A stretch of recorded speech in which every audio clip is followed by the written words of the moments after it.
Hi hello नमस्कार. मी मनीषा आणखी एका नवीन व्हिडिओमध्ये तुम्हा सर्वांचं मी मनीषा अगदी मनापासून स्वागत करते. तर फ्रेंड्स, आज आपण वर्कचं ब्लाऊज जे असतं आपल्याकडं, म्हणजे जे आपल्याला रेडीमेड वर्क आलेलं असतं, तर त्याचा गळा एकतर छोटा असतो नाहीतर मग मोठा असतो.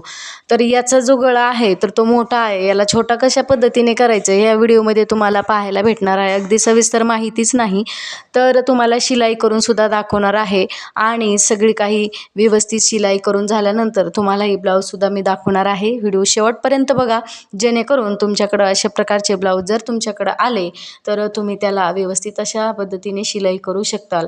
अशाच पद्धतीने हे व्हिडिओ मी तुम्हाला तुमच्यापर्यंत घेऊन आलेले आहे.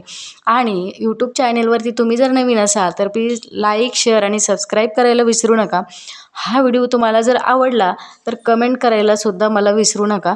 तर सर्वात महत्त्वाचं इथं तुम्ही पाहू शकता, मी ब्लाऊजचे जे आहे तर ती कटिंग करून घेतलेलं आहे. जे बॅक साईडचं आणि फ्रंटचं बॅक साईडचा जो आपण रेग्युलर शोल्डर घेत असतो 36 साईजच्या ब्लाऊजसाठी आपण, किंवा 34 साईजच्या शोल्डर आपण घेत असतो 5.5 इंच, तर ते रेग्युलर मी शोल्डर घेतलेला आहे. मटका गळा आलेला होता हा रेडीमेड. तर इथं तुम्ही पाहू शकता मी कटिंग करून घेतलेली आहे. 5.5 इंच शोल्डर आहे आणि आपला जो ब्लाऊजची गडी आहे तर ती 36 साईजचं ब्लाऊज आहे. 1 टक्स ब्लाऊज हे मी शिलाई करून घेणार आहे. सर्वात महत्त्वाचं म्हणजे आता आपण याच्यावरती गळा कसा कटिंग करणार आहोत हे मी तुम्हाला सांगणार आहे, दाखवणार आहे. मोठा गळा होता त्याच्यामुळे इथं पाहू शकता तुम्ही, या पद्धतीने जर मी ठेवलं तर शोल्डर बघा कमीत कमी 1 ते 2 इंच शोल्डर याचं बाकी होतं. मग अशा पद्धतीने आपल्याला याला छोटं कसं करायचं, शोल्डर पण बसलं पाहिजे आणि गळा पण सुंदर आला पाहिजे. आणि आपल्याला जर आपण तसं नाही घेतलं, आपण विचार केला नाही याचा जेवढा गळा आहे तेवढंच आपण ब्लाऊजचं शोल्डर घेतलं, तर तसं जर केलं तर तुम्ही तुमचं ब्लाऊज जे चुकणार पूर्णपणे. तर त्यासाठी हा व्हिडिओ तुम्ही नक्की बघा. सर्वात महत्त्वाचं मी काय केलेलं आहे, त्याला कट मारून घेतला. कट मारून घेतल्यानंतर जेवढा आपला गळा जो आहे मोठा होता तेवढाच मेजरमेंट घेऊन मी हे छोटं केलेलं आहे. आणि छोटं करून त्याला अगदी आतल्या साईडला मी शिलाई मारून घेतली. शिलाई मारत असताना पूर्ण खालीपर्यंत वरपर्यंत शिलाई मारायची नाही. शिलाई ही वरतून मारायची आणि कमी कमी कमी करत जायचं, म्हणजे क्रॉसमध्ये शिलाई मारायची, सरळ मारायची नाही. जेणेकरून काय होईल, आपला जो गळा आहे तर तोही छोटा होईल आणि ज्यावेळेस तुम्ही शिलाई करता त्यावेळेस त्याच्यामध्ये प्लेट पडणार नाही. याचा व्हिडिओ तुम्हाला दाखवतेच आहे. तर सर्वात महत्त्वाचं मी याला शिलाई मारून घेते आहे. शिलाई मारत असताना या पद्धतीने शिलाई मारायची आहे. आणि शिलाई अगदी आपल्या अस्तरच्या कपड्यावर न मारता आपला वर्कच्या दोरावर काय आहेत त्या गळ्यावरती आपण ही शिलाई मारून घ्यायची आहे. शिलाई मारत असताना या पद्धतीने शिलाई मारून मी झालेली आहे. तर मी याला सेंटर कट करून घेतला, म्हणजे जे काय जो आपला शोल्डर आहे तर एकदम सेम येतील, त्याच्यामुळे सेंटरमध्ये मी एक कट मारून घेतला. आणि कट मारल्यानंतर या पद्धतीने अगदी शोल्डर सेम येईल या पद्धतीने मी याला ठेवून घेतलं. आणि ठेवून घेतल्यानंतर आपल्या पिनाच्या साहाय्याने याला सेट केलं, कारण जे करून शोल्डर छोटं मोठं होणार नाही आणि खाली पण, परंतु सगळ्या व्यवस्थित अशा पिना मारल्या की आपल्याला शिलाई करायला अगदी सोपं जातं. आता मी त्या अस्तरला खाली उलटं केलं आणि जे मेन कपडा आहे त्याच्यावरती आपला जो गळा आलेला होता वरचा रेडी गळा, आणि तो गळ्यावरती अगदी त्याच्या बाजूने मी शिलाई मारून घेते आहे. शिलाई मारत असताना 1/2 इंच शिलाई थोडीशी एकदम एकदम चिटकून मारू नका, कारण की जर चिटकून मारलं ना तर ते आपल्याला पायपिंग आल्यासारखी सुद्धा खूप छान असं दिसतं. तर त्या पद्धतीने तर आता मी जो गळा कट केला ना, शिलाई केला ना, मी तो कटिंग करून घेते आहे. कटिंग करत असताना या पद्धतीने कट करा.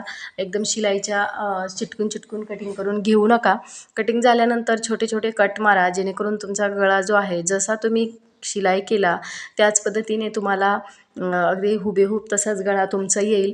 तर इथं तुम्ही बघू शकता, आता आपल्याला खालच्या साईडला सुद्धा शिलाई मारून घ्यायचं आहे. परंतु ज्यावेळेस सुरुवातीलाच आलेलं कमी जास्त कपडा खालच्या साईडने मी तसाच ठेवला आणि वरच्या एकदम चिटकूनच कपडा कटिंग झालेला होता, वर आलेला होता.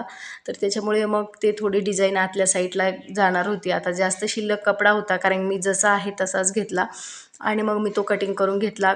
कपड्याला उलटं करून घेतलं आणि जी शिलाई मारलेली आहे तर ती आतमधल्या साईडला गेलेली आहे.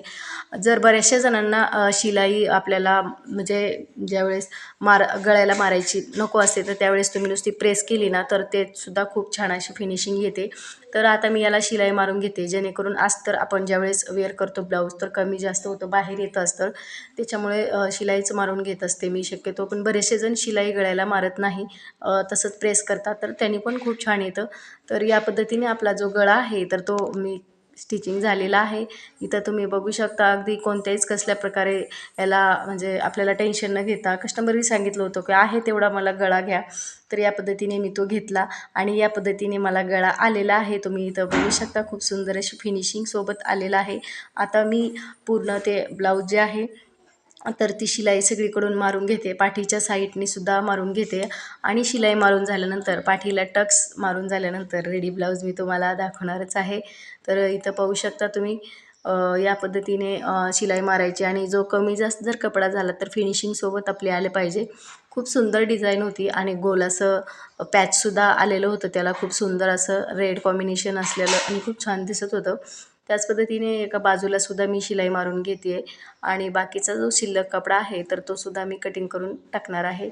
याच पद्धतीने आता इथं पाहू शकता तुम्ही जेवढं शोल्डर आपल्याला हवं असतं तर तेवढंच इथं राहिलेलं आहे आणि या पद्धतीने तुम्ही जर नवीन शिकत असाल तर याच पद्धतीने तुमचे जे रेडी गळे आलेले असतात तर ते शिलाई करू शकता. इथं तुम्ही बघू शकता आता आपण पाठीला एक टक्ससुद्धा मारून घेणार आहोत आणि जे की पॅचच्या बाजूला तर मी टक्स मारत असताना शोल्डरला एकदम फोल्ड करत असते, शोल्डरचा हाफ करायचा आणि मग पाठीला तो टक्स मारून घ्यायचा. तर मी आता शोल्डर चेक करत होते कमी जास्त आहे का कुठं, तर थोडंसं मला किंचित वाटलं तर मी तो कट मारला आणि या पद्धतीने पाठीला टक्ससुद्धा मी मारून घेतलेले आहेत.